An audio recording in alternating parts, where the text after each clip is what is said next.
Hello everyone. Recently, I suddenly came to a profound realization.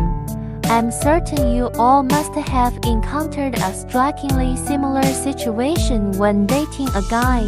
I'd painstakingly planned out every detail of my outfit for the day, but just before stepping out of the house and slipping into that carefully chosen ensemble, a disturbing thought crept into my mind. Hey, is my chest showing a bit too much today? Am I dressed overly revealingly? Will this make the other person wrongly assume that I'm a very casual woman? Will they mistakenly think I'm a very loose woman with loose morals? This unexpected moment of self-doubt made me delve deep into the complex question of why we so persistently connect an individual's clothing with their lifestyle and moral character. Can a woman's true nature and moral standing really be judged based on the mere fabric and style of her attire? Then exactly how should one dress to not be perceived as loose or casual?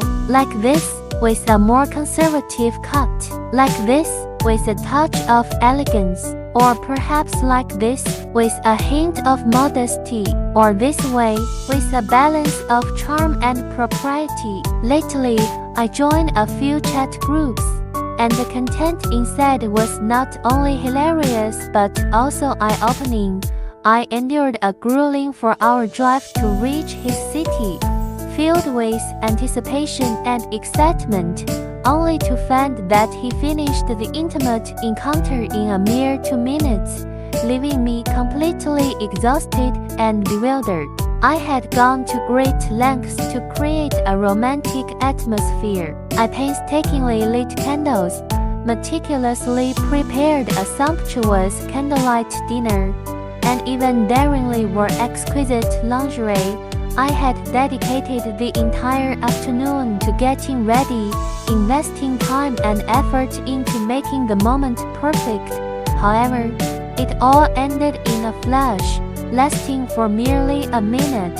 I hadn't even managed to finish playing the soulful love you. Sometimes, it's no surprise that girls express their frustration and disappointment. All too often, before the girls can fully immerse themselves in the mood and experience, the guys prematurely give up. It's like when a car is on the verge of reaching the summit, it suddenly stalls and rolls downhill, shattering all hopes and expectations. It's undoubtedly a crushing disappointment. So, if we truly aspire to reach the peak of ecstasy together, we surely need to be more resilient and enduring. Speaking of this, I must mention this remarkable persistent delay pleasure condom. With the right equipment at hand, you can truly achieve twice the result with half the effort. First of all, its delay effect is nothing short of genuine and reliable. The innovative thickening of the head and the ingenious 3-ring waist clinching design have obtained a rare and prestigious National Physical Plus Real feature in the market, enabling you to maintain your prowess for a remarkable 40 minutes with ease. The most remarkable aspect is that this 3-ring stimulation mechanism is ingeniously crafted to stimulate the G-spot of the girl during the passionate activity, allowing the female partner to simultaneously experience a mind-blowing numbing and stimulating sensation and reach the heights of ecstasy. The extraordinary condom also incorporates the beneficial element of hyaluronic acid, ensuring a consistently moist and pleasurable experience throughout the entire process. Its quality is also second to none. It utilizes the highest standard Malaysian A-grade latex in the industry, boasting unparalleled flexibility and a seamless skin-fitting degree that far exceeds those of ordinary condoms on the market. For the sake of enhancing the high-quality love life of our brothers, today I've painstakingly sourced an exclusive and substantial preferential benefit for everyone. Simply click the link in the top comment area to claim it. Embrace the opportunity with confidence and enthusiasm.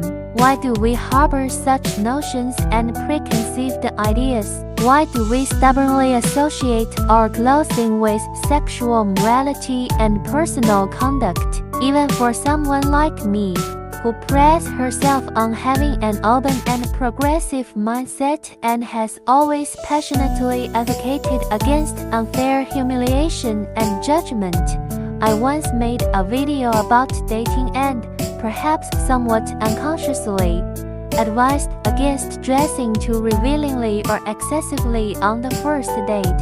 Is it because of our deeply ingrained and traditional thinking that inextricably links clothing to lifestyle and sexual morality? Thus, we often find ourselves reluctant to give others the slightest impression of having a loose or casual lifestyle based on our clothing choices, but rather strive to project an image of being a virtuous and well-behaved girl. However, this entrenched idea presents two significant problems. One is the inherent injustice of linking my clothing directly to my lifestyle. Why should such a superficial connection be made? The other critical issue is the ambiguity and subjectivity in defining what constitutes a woman with a very casual lifestyle. What precisely is considered a very loose woman? What are the exact criteria and benchmarks? Let's do a thought-provoking gender reversal. For instance, when it's a man going on a date, our expectations for him are often relatively straightforward: to dress neatly, cleanly, and presentably. Our requirements for men on a date tend to focus more on whether his overall living habits and grooming are in order. Then why, when it comes to women, do we impose a more complex and restrictive set of expectations? We expect them to dress demurely and elegantly, insisting that they project an image of coming from a respectable background and having an obedient and proper lifestyle. Don't you think this stark contrast is profoundly unjust and puzzling? Why are our expectations for men and women so fundamentally different in terms of gender and social perception? Furthermore, what exactly is considered a very casual woman in the eyes of society? What is seen as a woman with a very loose lifestyle? Some might hastily say it's a woman who has multiple affairs and cheats, but such behavior is not exclusive to women. Men are equally capable of such transgressions, and I believe there might be a slightly biased and unfair perception that the proportion of men engaging in affairs is alarmingly higher than that of women. Engaging in affairs or having multiple partners is a reflection of one's moral character and commitment, not a gender-specific trait. It merely indicates that the individual in question is lacking in integrity and loyalty. Some might also unfairly think that a woman who has slept with many men is automatically labeled as having a very casual lifestyle. But when it comes to men who have had numerous sexual partners, they are often dismissed as playboys or seen as simply being true to their nature. This double standard is deeply unjust and demands critical examination.